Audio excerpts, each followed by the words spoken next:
Otep à tous, bien-aimés frères et sœurs. Quand Corneille Nangaa lui-même donne des preuves à la Cour pénale internationale pour qu'on puisse l'arrêter, pour qu'on puisse l'amener en prison pour crimes de guerre, crimes contre l'humanité. C'est incroyable. Vous savez, c'est ça ce qu'on appelle la folie des grandeurs. C'est-à-dire que c'est quelqu'un qui veut à tout prix être plus grand que ce qu'il est, être plus important que ce qu'il est. Et là, il commet des erreurs. Et tu sais, vous savez, on dit toujours, voulant trop gagner, on perd. Le procureur, Corneille Nangaa, c'est que le procureur est de la Cour pénale internationale et à Kinshasa. Donc, le procureur, là, il est venu chercher des éléments pour le condamner, lui, Corneille Nangaa, pour condamner Kagame, pour condamner Kabila. Mais ces mecs, ils s'entendent, ils se disent, bon, on va aussi faire condamner Tshisekedi. C'est incroyable. Alors, qu'est-ce qu'ils vont penser, qu'est-ce qu'ils vont trouver comme stratagème? Monsieur Corneille Nangaa organise un meeting à Bukavu. Comme d'habitude, on oblige à tout le monde de venir assister au meeting. Celui qui restera à la maison, eh ben, s'il est découvert que lui n'était pas venu au meeting, eh ben, c'est clair qu'il a signé son arrêt de mort. Et que, bon, on viendra le liquider. Ça, c'est clair. Alors, les gens sont venus nombreux, comme d'habitude, sont venus nombreux et tout. Et Corneille Nangaa fait son meeting, son show, comme d'habitude. Et puis, bon, vers la fin, qu'est-ce qui va se passer? Un Rwandais, un contrôlé, en fait, un contrôlé, c'est une façon de parler, mais en fait, c'est la technique, c'est le jeu qu'ils ont voulu jouer avec le sang des Congolais. C'est-à-dire que c'est incroyable comment les gens sont inhumains. Et Corneille Nangaa se dit être un Congolais. Moi, je me pose la question de savoir s'il est vraiment Congolais. Ou bien s'il est vraiment Congolais d'origine. Ou bien juste Congolais, bon, parce qu'il a pris la nationalité congolaise, et puis bon, il a été élevé à un niveau supérieur, et puis c'est tout. Monsieur s'arrange à tout faire pour que ils s'entendent,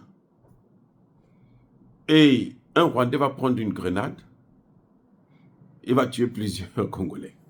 Il lance la grenade en public. Le public est venu les assister. Ce même public qu'ils ont forcé à venir les assister, il les canarde.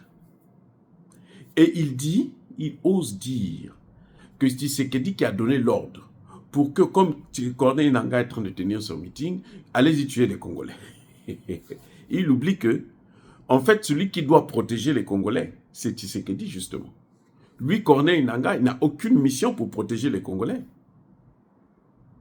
Parce que Corneille Nangaa n'a été élu par personne, peut-être par Paul Kagame et Kabila, oui. Mais il n'a pas été élu par les Congolais, les vrais Congolais.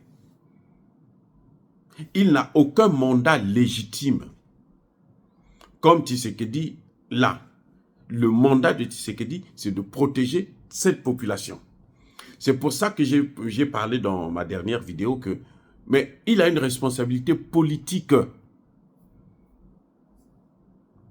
Peut-être pas juridique, mais politique. Parce qu'il n'a pas pu protéger. Chaque fois qu'un Congolais meurt en RDC, M. Tshisekedi devrait en fait pleurer. Parce que ça montre son incapacité à protéger ce peuple. Il est incapable, les amis. C'est ça la responsabilité politique. Il ne s'est pas donné tous les moyens pour le faire. Bref, M. Corneille Nangaa, qui n'a aucun mandat, veut maintenant accuser Tshisekedi pour que le procureur qui est là à Kinshasa puisse interpeller Tshisekedi pour le questionner et peut-être même pour délivrer un de ces jours un mandat d'arrêt contre Tshisekedi. Mais ça ne peut pas arriver, ça. Même si le procureur là est fou, il ne peut pas faire ça. Si Tshisekedi n'arrive même pas à mettre en prison un cafard comme Cholet ou en Bongo. C'est pas les gens là qu'il va mettre. Quelqu'un qui n'est pas capable de tuer une mouche, là, lui, il prie. C'est pour ça d'ailleurs qu'eux, ils sont en train de prospérer, parce que Tshisekedi prie. Lui, son problème, c'est prier. Il pense que Jésus va venir le sauver, va venir sauver la RDC. Non, c'est faux. Si quelqu'un vous dit ça, c'est faux. C'est faux. Ça, c'est des histoires, ça. Si les Congolais ne se réveillent pas, si les dirigeants congolais, si Tshisekedi ne fait pas le nettoyage au sein de l'armée, ils vont tous... le Congo va être balkanisé, va être morcelé. C'est clair. Ça, c'est... Il y a rien à faire. Hein. Ce n'est qu'une évidence. Donc, vous voyez, je crois que il y a un grand problème avec Corneille Nangaa. Plus il cherche à échapper à la prison future de la Cour pénale internationale, à la condamnation pour crimes contre l'humanité, plus il commet des crimes contre l'humanité. Et c'est ça quand on est un criminel. Lorsqu'on est un criminel contre l'humanité, on commet toujours ce genre d'erreur. On veut s'échapper, mais on aggrave la situation. Donc, Corneille Nangaa, en autorisant un tel cinéma cruel, il aggrave son cas. C'est ce qu'on appelle en matière de droit circonstances aggravantes. Il aggrave son cas. C'est-à-dire que si on pouvait lui dire, bon, on va te donner 2 ans, on peut dire non, donnez-lui 7 ans. Parce qu'il est complètement fou, il est irrécupérable. Vaut mieux qu'il reste en prison pour éviter d'arrêter de nuire encore à la population. Oui, c'est ça le grand problème que nous avons avec les dirigeants africains. Ou plutôt,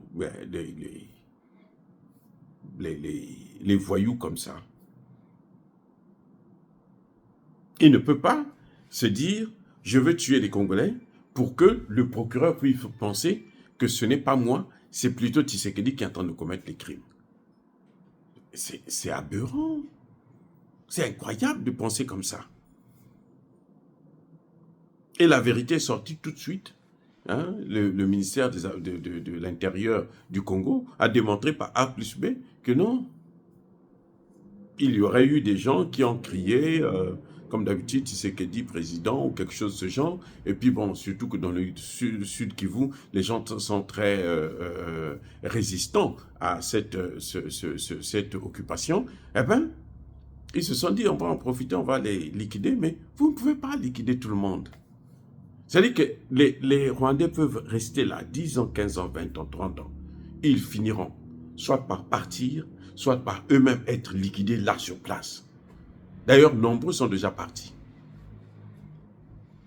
Et vous savez quoi?